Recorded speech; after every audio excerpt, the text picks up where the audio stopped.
Damn, I'm good.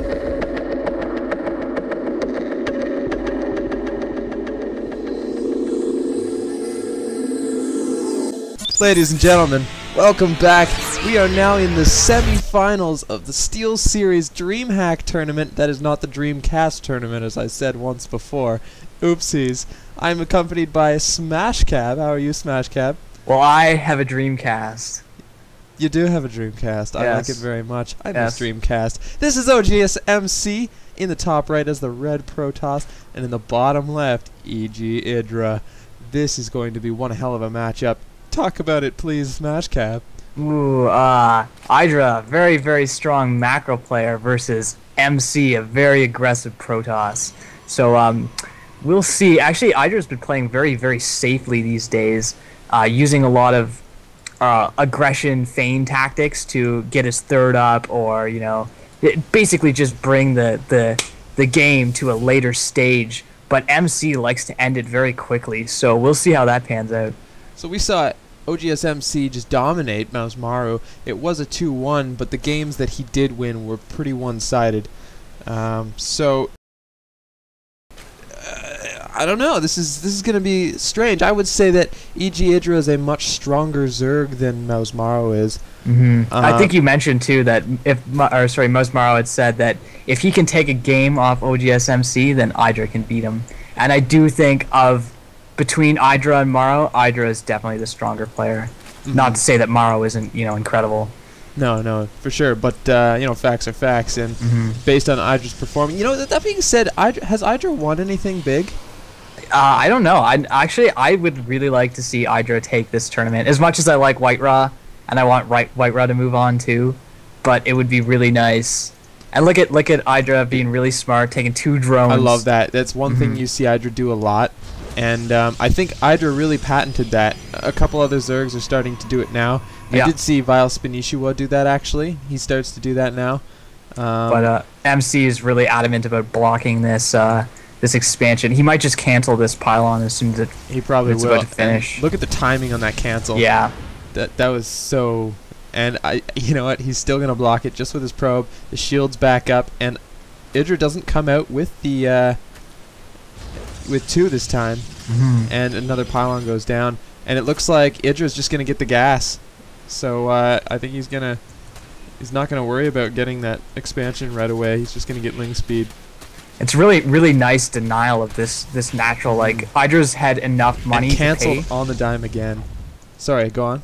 Egidra had enough to pay for that expansion for the last minute and a half. So that's idle money that's not doing anything.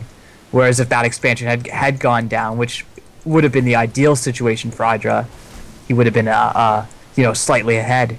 But yeah, very nice denial by MC. And Egidra went to steal the gas from ogsmc, which was kind of funny, but ogsmc had taken both before he could get there. Egidra almost lost his drone to a zealot, but then hit it in the gas, and ogsmc did chrono out a stalker, and was able to deny any further scouting. So pretty safe. Notice that ogsmc's zealot is not on hold position in that wedge, so that's kind of funny to me. Yeah, I'm pretty sure he's not too worried about a run by at this point. Although, even if Egidra wanted to run a worker by to get a scout inside the base, he can always pull his worker through the zealot by using that mineral trick. And I do like the timing on the second queen rallied down to the look at the timing of his not only queen but his drone transfer with the timing of that expansion, just perfect. And he's not over bringing drones down too. He's only got what, 6 down here right now. And MC's poking with the stalker, seeing what's going on. He sees 2 queens. The expansion's up. And I don't know. He might actually kill this queen if Idra's not careful. But here come the Lings. They're gonna deter that stalker. The stalker can't really do much about them. But I wonder... Oh, they're going to back off. I was going to say, I wonder if... there's 2 stalkers on the field. If he got an overlord. Did he really? He killed him? Yeah, he picked one off on his way back. This stalker has 2 kills. So and this stalker has 1 kill, so... Speed is finished. I imagine most of those kills are Lings. Go to the units lost. And yeah, it looks like it was something only cost 25. I don't know what that would have been. Oh, that would have been a win. Oh, right, I guess. But yeah, chronoing Phoenix out here, and I really like to do this as Protoss players. Just go gate, one gate, Stargate, and chrono 4 Phoenix out. Because with the what was it, patch 1.2, where the build time got just, oh man, I think they build so quick now. You can get a Phoenix in a minute, not even. Oh yeah, less than that. They build in 35 seconds, so you can get 2 in a minute if you chrono them. And I'm just taking his third already. I think that's kind of greedy against a player like ogsmc, especially since he hasn't. He just expanded. Way to make me look silly. But yeah, so I'm not sure what's going to come from that. I mean, if he really wanted to, if ogsmc finds that third, which he just did, he could cancel that Nexus and put on some real big pressure. He's still continuing to pump out Phoenix, though, so I'm pretty sure he's more concerned about, taking down these queens and killing a bunch of overlords. And normally Egidra doesn't fall to this kind of thing, so it's strange to see that this is even doing any damage. He does already have the Evolution Chamber and Spores are going down, so that'll minimize the time this will last. And ogsmc did not start with the Void Ray like he did against Mouse Maro, and I wonder why that is. I think it's because in the game against Mouse Maro, he opened with a 3-gate as opposed to going gate Stargate, where like if you get these 4 Phoenix out this early, it's a lot more effective. Whereas if you go for the later Void Ray, that tends to do more damage. Okay, so fair enough. 2 different styles of play, both with a very effective outcome. But yeah, generally, like when I do this too, I expand off this, and yeah, there goes down 3 gateways. So it's the same look, it's just a different order and a different theme of aggression. Yeah. So ogsmc has now killed 3 queens of Egidra. Let's take a look at the units lost tab here. Yeah, 1,300 resources lost for Egidra. So good damage by MC, but you have to take into consideration also that Egidra's had this expo up and mining for this entire time, and these Phoenix aren't really meant to harass workers. They're more for queens and overlords. For sure. And just to be pesky too, like I've seen them stop probes that were going to drop an expansion, and then the travel time has to be started all over again and things like that. And they're great for map control. I mean, Egidra can't wander the map with overlords anymore. Exactly. And here comes the Void Ray to pick away the third. I'm wondering how much it's going to do. So long as he gets these spores down. But then again, he's in a really good spot where he really can't be hit by anything. It's true. He has to move in and take out... Yeah, I was going to say he has to kill these spores before they finish. But that buys Egidra time just to get Hydra out. Does he have a Hydra down? Oh yeah, he's got Hydra. He's actually sort of hiding it with his overlords. They're all parked above it. And Overlord Speed just came out.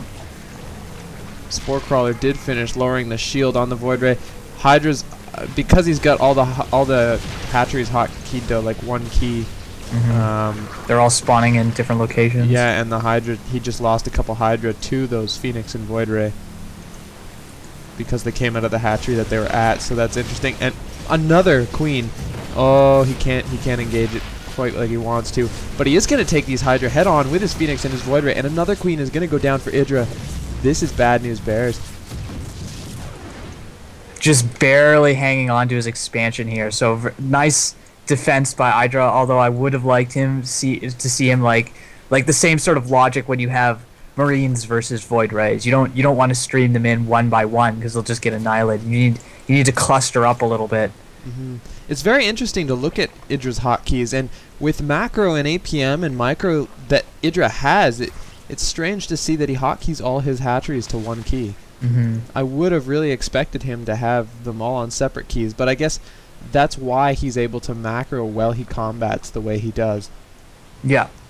I also think he's probably not used to MC's style of aggression. Like this is it's something I don't really see very often from Protoss players. Generally, they'll go for the Robotech and like the gateway units against Zerg, as opposed to Stargates, which I really like Stargates against Zerg, to be honest. This is how I'd play this. It does take a lot of multitasking because you can't let your resources build up. Oh yeah, you have to be expanding, you have to make sure you're attacking on the right tech structures. I think MC took a little different route. Normally I go for charge right after to combat the Hydra, but it looks like MC's getting colossal